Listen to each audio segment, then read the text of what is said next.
Make of that session, that looked like an important wicket right on the stroke of lunch. Yeah, huge wicket. I thought it was a decent session. We knew that the wicket's going to be the best to bat on this morning, so it was going to be difficult for us.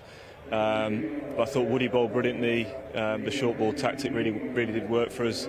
And then, yeah, that wicket at the end was crucial. That session was almost a microcosm of your tour in the field, really. Let's go through various things. You mentioned the short ball ploy there. At times you've gone with the new ball, whereas in England you'll pitch it up. Why do you feel the short ball is tricky on these surfaces?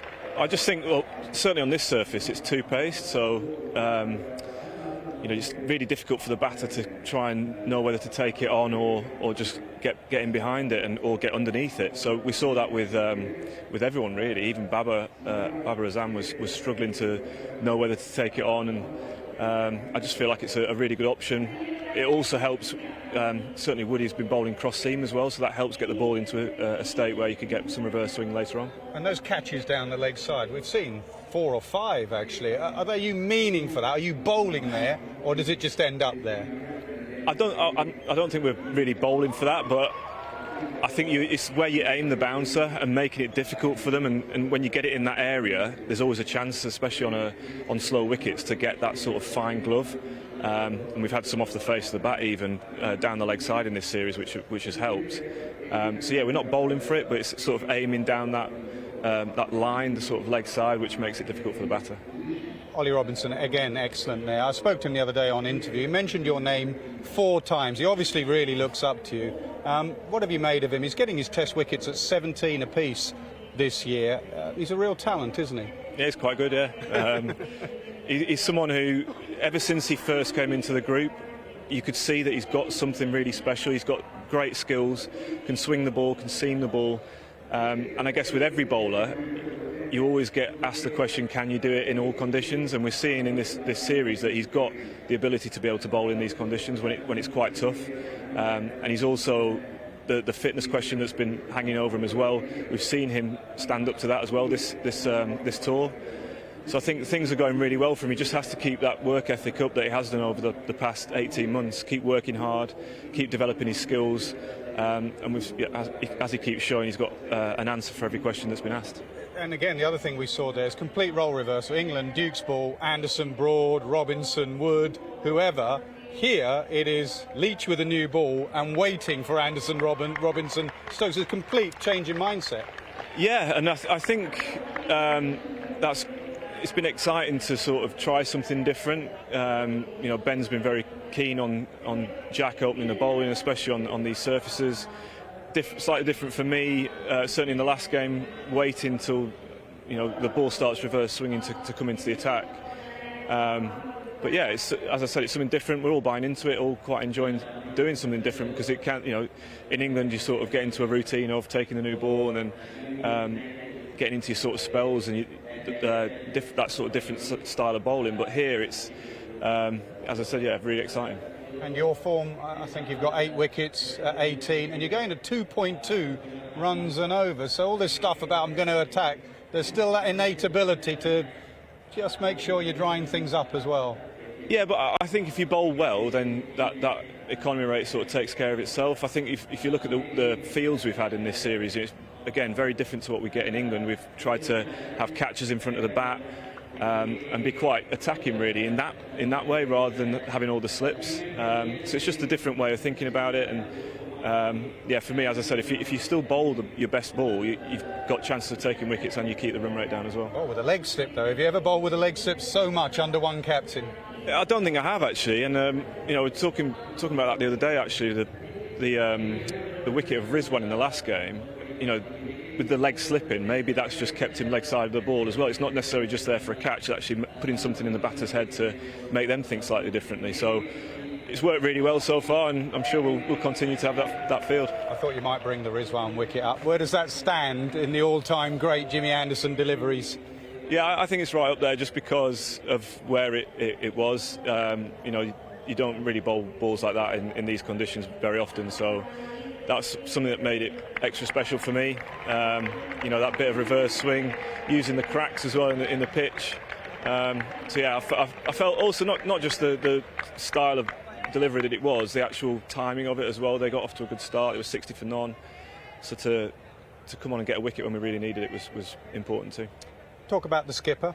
We're hyping him up. We're saying it's the best captaincy we've seen. He could end up being one of England's greatest ever captains. What do you make of Ben Stokes, the captain?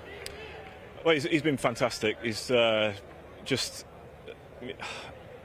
someone who's got so much positivity every day when you turn up, whether it's during the game or before the game. You know, we came to practice yesterday, day before a test match, and he wants us to do a 6-hitting competition.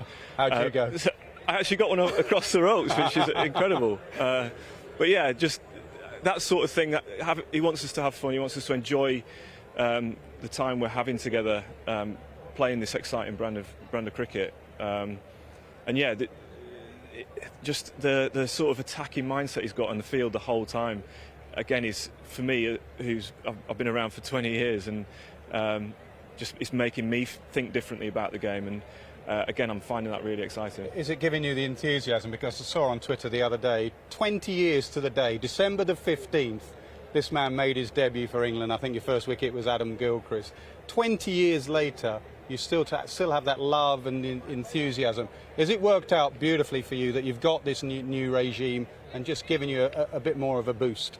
Yeah, it's worked out brilliantly. I'm really enjoying it. I think if I had still had the same captain I had back then, I'm not sure I'd still be going. So I'll cross and you knock him in. But yeah, no, it has been a breath of fresh air. I feel like I could carry on for a number of years in this sort of regime.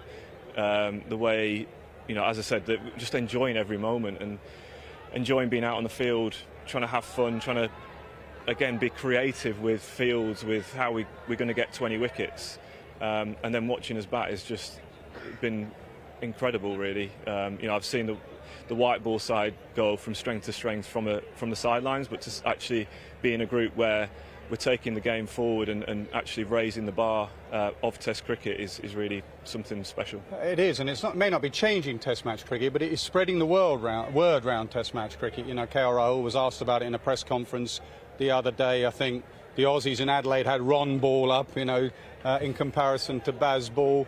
Has it been a joy to sit there and watch that, the way that these lads are batting? Yeah, again, I think it's, you know, just sort of infectious, really, the way you see guys go about their practice. You see Joe Root, Ben Stokes, two of the best players that we've had, just be so creative and have fun in a net session.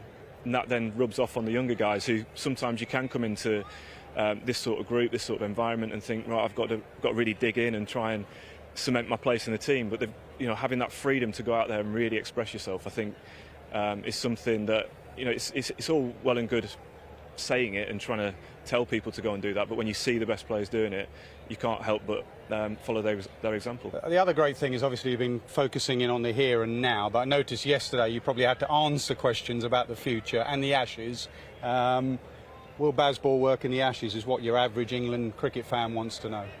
Yeah, well, that question was asked before we came here. Will it work in Pakistan? And we're 2-0 up, so I think for us it's just a case of trying to keep improving, keep that style. We know it works for us, we know we can do it, we've got the talent to be able to do it, which obviously helps, but we'll just keep working hard and enjoying it, as I said. And you know, if it might not work against Australia, but we're going to give it a good crack and hopefully it does. I mentioned it's been 20 years and now 3 days or whatever. Everyone knew your skill back there, Jim. No one knew about longevity.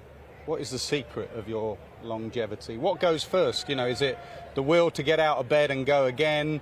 Is it the body? Is it the mind? What is the real challenges when you get to your age? Well, I think, fortunately, I've not had any sort of thoughts like, you know, getting out of bed. Do I want to, you know, go to the ground, put the practice in, work on my skills? I think that's the thing that's probably kept me going, coming to the ground and trying to improve still at my age. That hunger to keep getting better, I think, is crucial.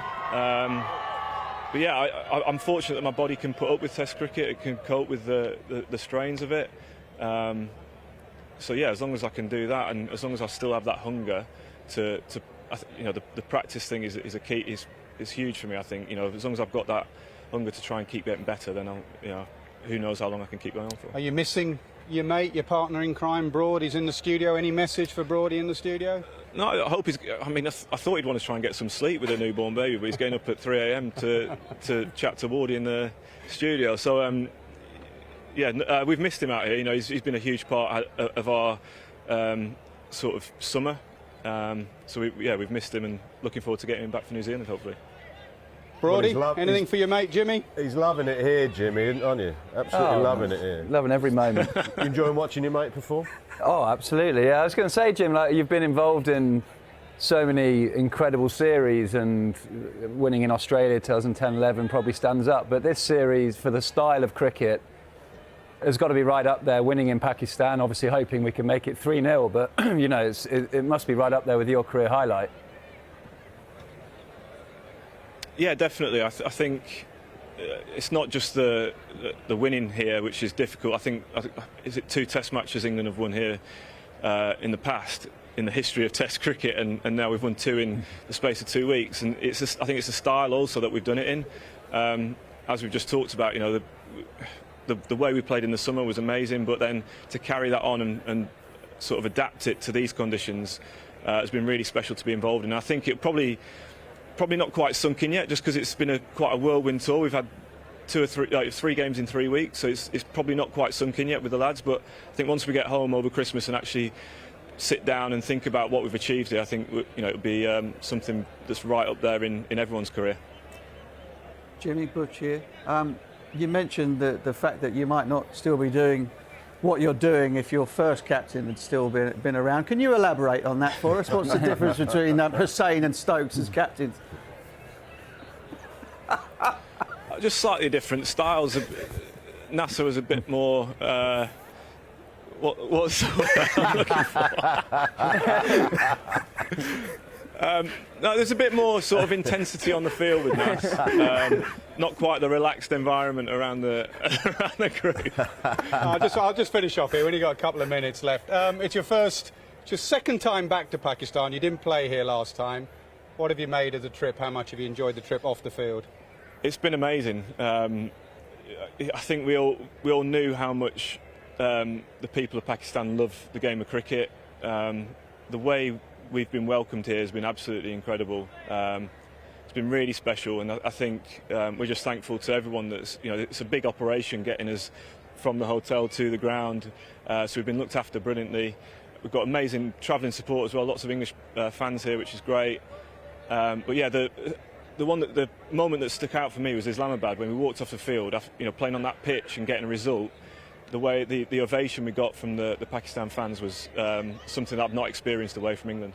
And also, you've got that golf simulator in your team room. I saw you hitting a few there. How's the golf gone? Because I saw Zach Crawley yesterday, and he said he played with you and he felt he was attached to a ghost for 18 holes. How would you feel your golf's gone? Yeah, up and down.